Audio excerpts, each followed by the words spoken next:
Hey everybody, welcome to Phases the Next Level. I'm your host, Invalid Sunshine, and I'm so excited to be back with you guys again. If you're new to this channel, please subscribe, like, and share, and leave your comments below because guess what? Your opinion, it really does matter. And I'm here for it, so let's get started. I want to talk about a few different things. First of all, the hurricane. Remember to please send up your prayers for everybody out on the East Coast that may be even having to deal with this hurricane Durian that's coming. I got an update not too long ago that said Hurricane Durian had descended onto U.S. soil, and so it's life threatening, and I hope that everyone took precaution to get out. It says that it's a Category 5 storm, that Hurricane Dorian is pummeling on the Bahamas. So that means it is getting down. The storm is the strongest anywhere on the planet this year. So Hurricane Dorian is the strongest anywhere on the planet this year. That's reports from CNN, from all the way from Florida to the Carolinas. So anybody that's in the way of this storm, I hope that you're listening and taking your precautions to be safe. To the next story, I wanted to talk about Andrea Johnson. You guys, I love Andrea Johnson, who is a gospel singer. I love her music, and I love her as a person because she's so real. And I saw her on Sunday's Best, and she brought the business. It was really good. I just wanted to just acknowledge her because prior she had been on a Facebook Live ranting and raving about how she really feels and how she felt like she was treated. She called out the legend Marvin Winans. There, I said it. I said it. The church is the only place that you can get robbed and nobody called the police. I said it. She's talked about how, people in the church and people that portraying this persona of who they are, but really behind the scenes they're someone different. And basically she's saying, I'm not any different. I'm just outright with it. I'm real. I don't play games and make you think I'm somebody that I'm not, like others do. So she got a lot of heat on that, on doing that. But that if you guys go back and look at that live, it was a while back, and she was ranting, but she's been sober for 9 months. She did a video with her going into rehab, and the song that is out right now, Deliver Me, it fits her to the core. Whoever matched her with that song fits her to the core. And she blows it out the water. Every time I've seen her perform it, Deliver Me, she has blown it. So I want to say kudos to me, Andrea Johnson.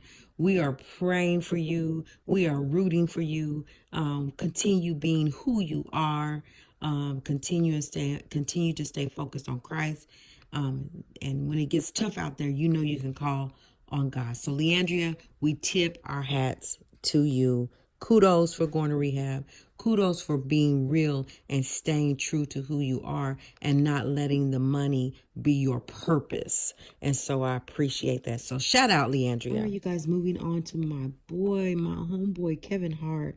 We are sending prayers up for him, his friends that were in the car with him. He had a pretty bad car wreck and suffers from major back injuries in the crash of a vintage muscle car in the hills above Malibu out in California that occurred in the early hours of Sunday morning. So the Highway Patrol in California are saying that the 40-year-old Hart was a passenger in the 1970 Plymouth Barracuda that went off Mulholland Highway and rolled down an embankment around 12:45. Breaking news, actor and comedian Kevin Hart seriously injured in a car crash in Malibu. TMZ obtained this video from the scene early this morning. Authorities in California say a man was driving Hart and a woman in the actor's 1970 Plymouth Barracuda. The driver reportedly lost control while turning, flying off the road and down an embankment. Hart suffered a major back injury and is being treated at a nearby hospital. The driver also injured his back, but the woman was not seriously hurt. And it's a pretty steep, drop. If you go down, you'll be able to see it in the picture. So really, they're saying that they're just blessed that anybody came out alive in this. But the report says that Hart and the driver, who was 28-year-old Jared Black, they both suffered from back injuries. Black had to be life flighted or lifted by helicopter to the hospital. Actually, Kevin was able to get out of the car and go call for help. The driver, which is Jared Black, and 31-year-old Rebecca Broxterman, they were pinned in the car. So somehow, God made it possible for Kevin to get out of there, injured and all, and get back to his home to call for help, and they were able to get him. Now, Rebecca Broxterman is Kevin Hart's wife's personal trainer, and Jared Black is Rebecca's fiance. So they're planning to get married, but that's they said that the car immediately went out of control when he turned from the road onto the highway. Please continue to pray for him and for all three of them and their families, and that they make a quick recover. Back injuries are pretty tough injuries and can be kind of long. It can be a kind of a long time to recover from that. But Kevin's in pretty good shape. He works out, and so hopefully it'd be really quick. We pray for a really, really quick recovery for all three of them. I just thank God that no lives were lost in this wreck. So Kevin, we're praying for you. We're praying for Jared, and we're praying for Rebecca as well, that everybody recovers well. Rebecca actually got out with just, she was fine.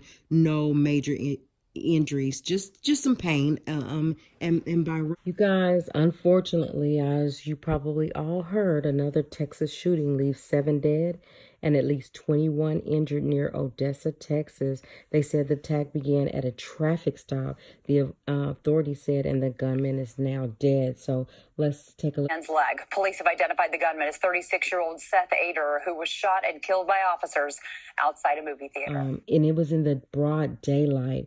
It was a drive-by mass shooting in the West Texas cities of Midland and Odessa on Saturday. He's just opening fire on residents, motorists, shoppers. He didn't even care. He was just attacking people.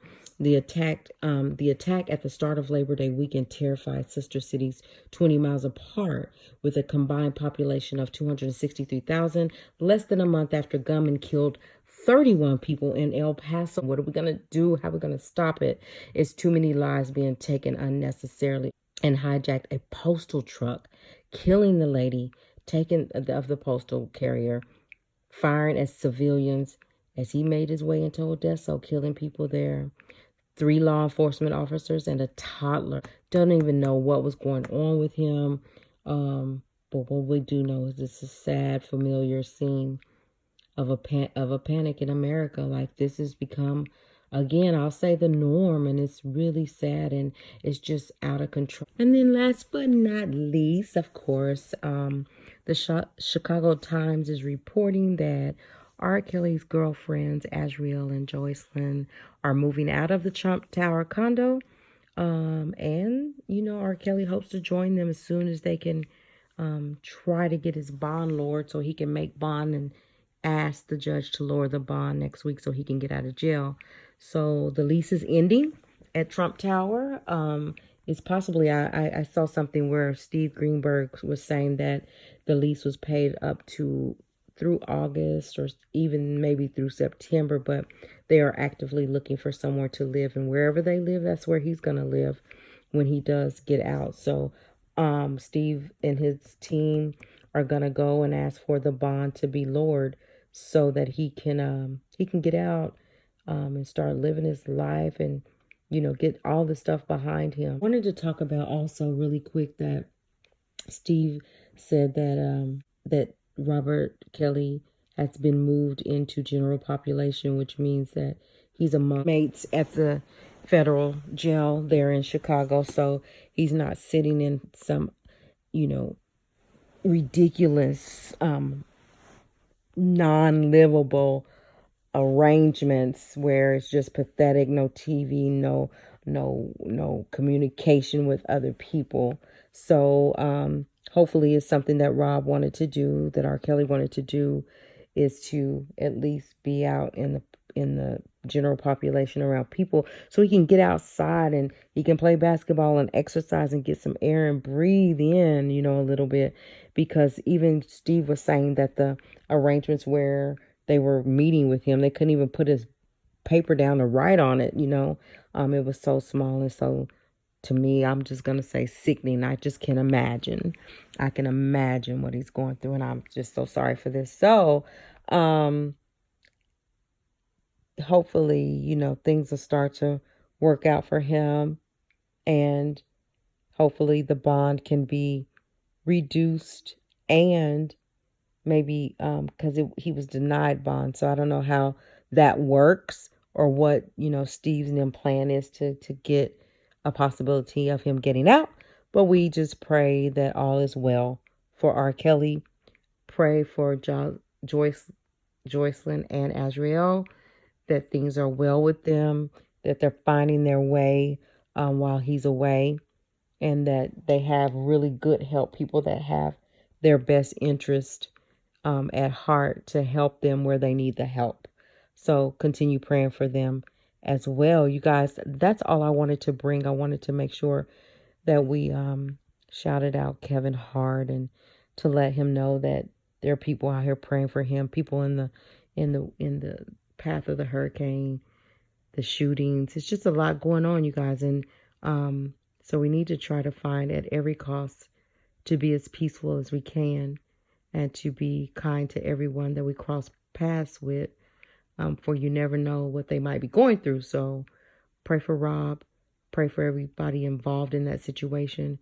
Pray that he's in a comfortable situation where he can rest better. He can get his commissary correctly. He can get more access to phone calls. So just pray for all around better situation than it was, and just until he can make bond and get back out and get his affairs in order and just start living life. So we'll see what happens next week in court. Want to shout out the rally that is going to take place on September 3rd and court is September the 4th. Just pray that the rally is all that Dana J hopes for it to be, in peace. That people come out, show support for the cause, and that it's peaceful. And then whatever other activities that they have going on, that they that it all comes together just as planned, and people are truly there for the cause, to support and to raise awareness of a man whose rights have been totally violated. And that everybody there can be the voice for him, and where he can't be, so they can scream loud for him where he can't do it on his own. He needs his supporters. So shout out to everybody that's going to be there. In the meantime, you guys, say your prayers for everyone across the board. Be safe, and I shall talk to you soon.